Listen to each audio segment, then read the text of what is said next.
And come on in, one and all. It is live stream Monday night. I am your host, Dr. Steve, your Patriot Professor, here to help you stay sane in these insane times. So make sure to smack that bell and subscribe. We got our exclusive backstage private Q&A tonight. So if you'd like to join our private virtual platform and ask me your questions, just click on that link below or go to fight.turleytalks.com. Sign up for any level of support, and you'll be given your own backstage pass to ask me anything you like. Just click on that link below, visit or click on that link below, or visit fight.turleytalks.com. Become a supporter at any level, and we will transition. There we are. That's what the graphic I was looking for.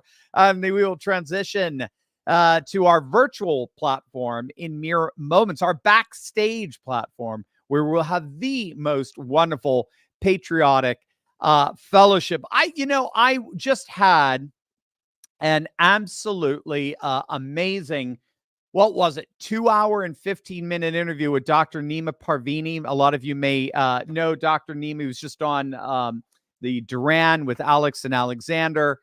And it was awesome. I was being interviewed by him, and we had a live stream there, and we had his audience there asking questions. We got into it. So my voice is actually a little hoarse tonight, but I am going to plow through it. But his very first question was fascinating, because he asked, so my signature thesis is that the world is undergoing a conservative revolution against globalism. How do you think that's going in the summer of 2024?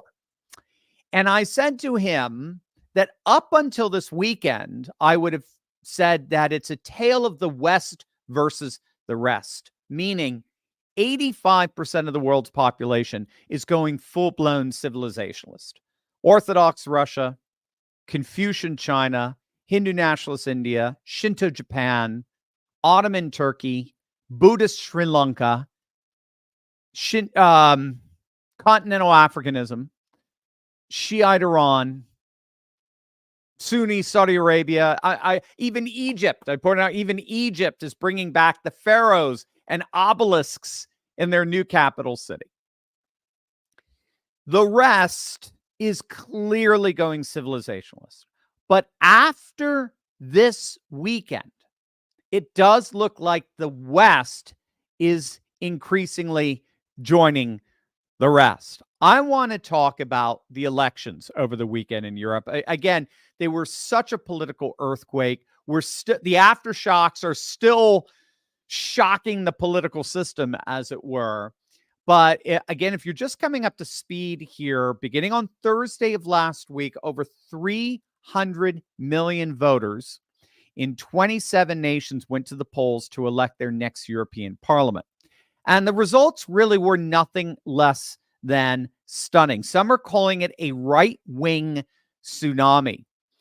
Zero Hedge, I believe, led with that headline. It was a right-wing tsunami. And I wanted to give you a breakdown of what happened over the weekend so you can better understand, as it were, the winners and the losers from this epic election. So if you got your note taking here. Now, I did do 2 videos today. First one that had an overview of the election was our first video today. And then I did the stunner. I did a separate video on the stunning announcement by Emmanuel Macron, where he was dissolving parliament and calling for snap elections as a result of the national rally, Marine Le Pen's Nationalist Populist Party, just doing so incredibly.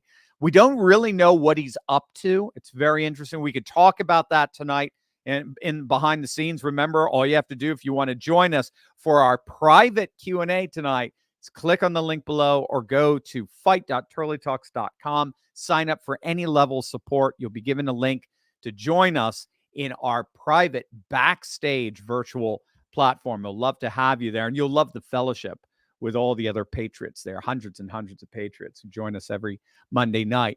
But I will finish off with France. But if you wanted a more in-depth of what happened in France, check out my second video today. But let's start with the extraordinary developments in Germany right now. As of yesterday, I think it's official. Germany is basically going through a political split. It's very interesting. When all's said and done, Western Germany is still mired in the old globalist liberal politics that have defined the country since the end of World War II, while Eastern Germany is going full-blown civilizationalist populist, and they are embracing what is increasingly sweeping the continent and the world. The AfD, the Alternative for Deutschland, is their patriot party. They are now the single most popular party in all of Eastern Europe. If Eastern Europe were to, as it were, once again break off from Western Germany, they would today have a solid AfD majority government. Let that hit you. If Eastern Germany were its own nation today, they would have a solid civilizational populist AfD, Alternative for Deutschland, majority government. Now, overall, they got 16% of the vote. That means they came in second to the CDU, the Christian Democrat Union. That's Angela Merkel's old party, right? They came in first. They're a center-right party, but they're very, very globalist. I don't know how much they're going to work with the AfD. Eventually, they will have to. They're doing, I think they're working together in Bavaria, for example. But nevertheless, the first party, the party that came in first was the CDU. Then second place was the AfD. So the AfD is now officially the second most popular party in Germany. They have gone mainstream. Chancellor Olaf Scholz's Social Democrats were humiliated, as were their coalition partners, the far-left Greens and the neoliberal Free Democrats. Those are the ones who are governing Germany as we speak. Those three parties got shellacked. The Social Democrats got barely 13% of the vote.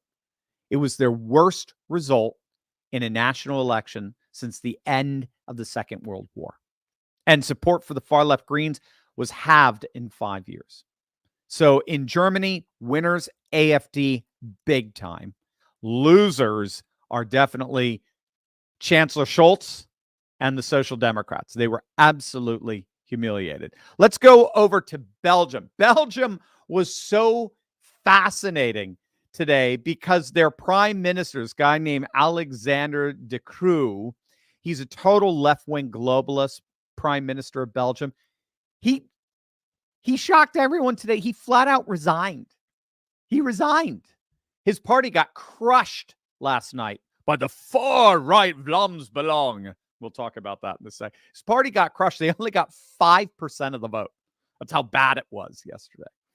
But he decided, well, if you hate me and my party that much, I'm going to resign. And he did. He resigned. Belgium has no prime minister at the moment. The so-called far-right Vlaams Belang, that means Flemish interest, they are allied with Marine Le Pen's National Rally Party and under what's called the Identity and Democracy group in the European Parliament. They achieved gains from last European Parliament election back in 2019. They came in first place overall. There was another party called the New Flemish Alliance. They're more moderate, but they're still populist. They're populist leaning. They're very anti-immigrant and the like. They did very well. And what we're seeing is the Vlaams Belang and this Flemish Alliance are together creating a very strong bloc to push back against any pro-immigration measures inside Brussels. Let's talk about the Visegrad 4. Again, remember, gang, if you want to chat with me tonight privately, and I have our own Q&A, just click on that link below or go to fight.turleytalks.com. Join any level of support you like, and you'll be given a link to our very own private platform where you can ask me all the questions that you like tonight. We have a very interesting development going on in the 4 countries known as the Visegrad 4. It's a bit of a mixed bag. The Visegrad Four, if you don't know, that's Central European countries. So this is Hungary, this is Poland, the Czech Republic, and Slovakia. Slovakia, of course, is a place where Robert Fico, the prime minister, was the assassination attempt a few weeks back. He actually, there's pictures of him voting today. Thank God he survived. Let's start it with Poland. Poland was a bit of a mixed bag. Law and Justice Party, that's their Nationalist Populist Party, PIS, Law and Justice Party, did suffer a setback. They came in second. That's the first time they came in second in years. They were narrowly beaten by their current globalist prime minister, Donald Tusk's Civic Coalition. They're called KO. And when I say narrowly beaten, I mean that. They were beaten by 1%. Now, why is the Law and Justice Party that won 2 landslide victories back to back in Poland's national politics? If you don't know, Law and Justice Party is the party that officially dedicated Poland to Jesus Christ as Poland's Lord and King. This is back in November of 2016, just a week or so after Donald Trump's victory against Hillary Clinton. What's happening is the Law and Justice Party seems to be losing voters to an even more right-wing party, what's known as the Confederation. The Confederation Party actually came in third place, tripling their support from the last European election back in 2019. So they came in with 13% support, which is absolutely huge. They're also the most popular party among Poles aged between 18 and 29, with over 30% support. So, it reminds me a little bit of what happened in Italy, where Lega first ascended into prominence and power, but then they receded because a new right-wing party that's even more conservative, the Brothers of Italy, in effect took its place. It's too early to say Confederatia is going to be doing that anytime soon, or Confederatia is going to be doing that anytime soon over the Law and Justice Party. Just know that about 13%, well, at least 10% of Law and Justice Party's vote went to this new, even more right-wing party. So that, again, is very, very good news. In Hungary, Viktor Orban's party once again placed first. The second was left far behind. The one thing that was concerning some people is that he got less support than he did in 2019. It's the first time I think he got under 50%. It was in the 40s, under 50% in like 4 consecutive terms. But again, still, I mean, it's a huge victory in a multi-party election. I mean, 46% of the vote, huge victory.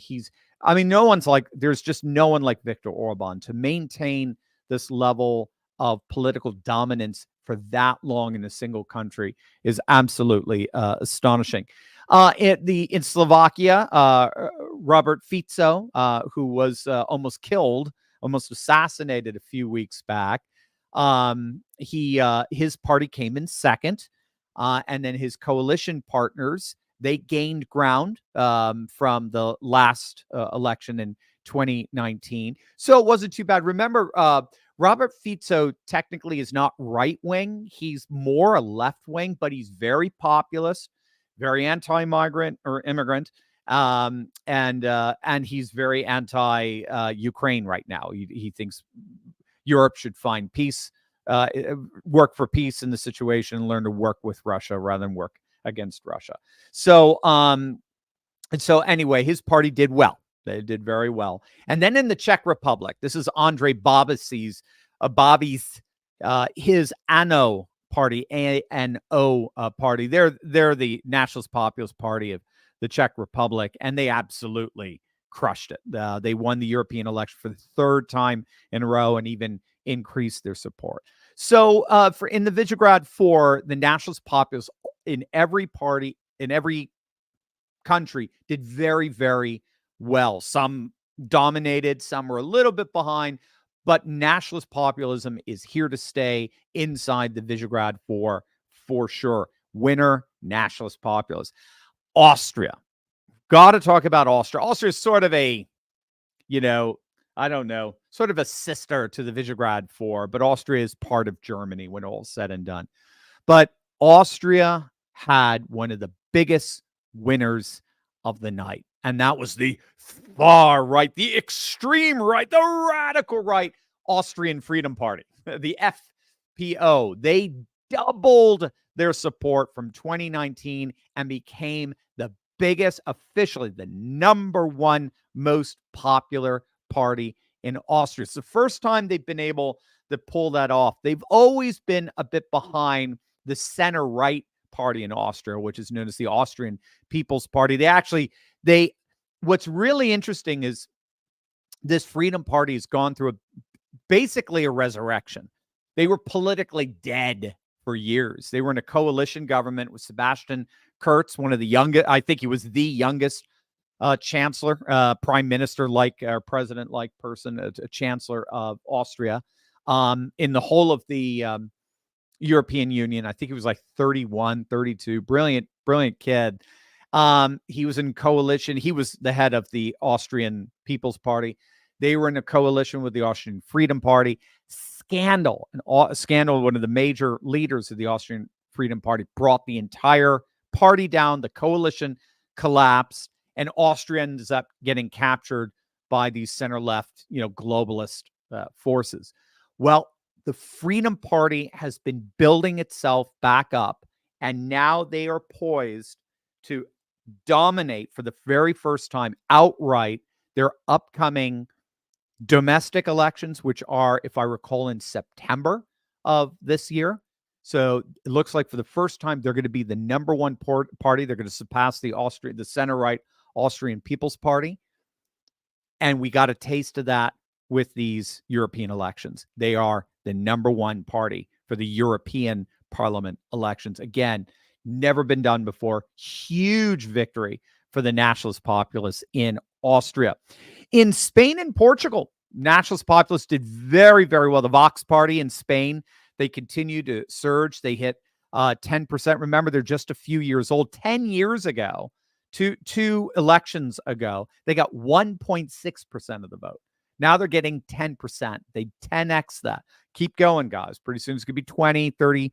They are the third largest party overall in Spain. And in Portugal, the Chega party, which again is their brand new Nationalist Populist Party. This is the first time they ever ran for European Parliament. They came in third, around 10%. Again, stunning, absolutely stunning. So excellent for Chega and Vox. Now let's talk about some big hitters here at the end. The Netherlands. This is Geert Wilders' Freedom Party, his Dutch Freedom Party. They're on fire. So they just came off a domestic win. So they had another election, national election inside the Netherlands. They became for the first time the number one party there. Remember, Geert Wilders is vehemently anti-Islam, anti-migrant and like. They came in first place and they are forming a coalition government. He's not prime minister, but he's more or less the kingmaker in that government. And now they almost came in first in the European elections, but they went from basically 0 seats. They only got 3.5% of the vote back in 2019, the last European election. This time around, they get almost 20% of the vote, 17% altogether. So huge victory for the Netherlands. They were just within a couple of percentage points of winning overall. So they're right up there. In Italy, what can you say? Prime Minister Giorgia Meloni's Brothers of Italy just continues to absolutely crush it. They won 30% of the vote. Remember, in these multi-party elections, 30%, 20%, 30% is stunning. That's awesome. Like in Sweden, you have literally 17 parties running. Okay. So if you get 20, 30%, huge. And they did. 1 out of 3 Italians voted for the Brothers of Italy. And then when you bring in the other Nationalist Populist parties like Lega, Matteo Salvini's Lega, and Silvio Berlusconi's Forza Italia, altogether, we're talking about a supermajority of Nationalist Populists taking of center right to Nationalist Populists. the politics in Italy have gone dramatically to the right. So very, very impressive. But the biggest winner of them all, without question, was the shellacking that Emmanuel Macron got by Marine Le Pen's national rally in the nation of France, with his party just getting about half of what Marine Le Pen's party got. Marine Le Pen's party got 30, they're still counting, but it's about 34% of the vote. It was just, again, in a multi-party election, it was absolutely stunning. Macron got half of that. He seemed to have had a bit of a temper tantrum today. And so he dissolved parliament and is demanding that they have a snap election at the end of June, even though they have the Olympics coming up in the next couple of weeks. So he was just so upset. I don't know. We don't know what. I mean, he didn't do what the Prime Minister of Belgium did, which was resign. But obviously, he was so upset at the results, he felt he had to do something. Marine Le Pen, national rally, for the very first time ever, broke the 30% threshold. They are right now poised to basically take over France. It's really impressive stuff. So the biggest winners of this weekend's elections were definitely the Nationalist Populists. At the end of the day, it looks like they've won 25% of seats in the European Parliament. We'd love it to be 60%, but again, these are so many of these parties are brand new. The AfD didn't appear in national elections in Germany until 2017. These are brand new parties. They're going to take some time, but clearly the momentum is moving in the direction of the civilizational populists. They are clearly ascending. They are clearly growing, and there's no signs whatsoever that they've even come close to reaching their peak. And you put together with that Donald Trump, he's back stronger than ever. Nigel Farage is now back in the UK. It looks like stronger than ever. Nayib Bukele in El Salvador wins re-election with 85% of the vote. Javier Milei is doing things in Argentina no one ever imagined possible just a year ago. Nationalist Populists have the winds at their back. The biggest losers are the establishment parties in Europe. Their time is over. Yeah, they had some success in the Scandinavian countries and so forth. Who knows why? But when all is said and done, I think the establishment left and the establishment right are starting to feel the heat that their time is coming to an end. All right, guys, I bet you have a lot of questions that you want to chat about, and that's what we're going to do. So all you have to do is click on the link below or go to fight.turleytalks.com, sign up for any level of support, and then you'll be given a link to come on over to our virtual platform, our backstage private exclusive platform where you can ask me anything you like. We're going to have an awesome Q&A tonight with your fellow patriots. You get to fellowship with them and you get to ask me your questions. We do it every Monday night.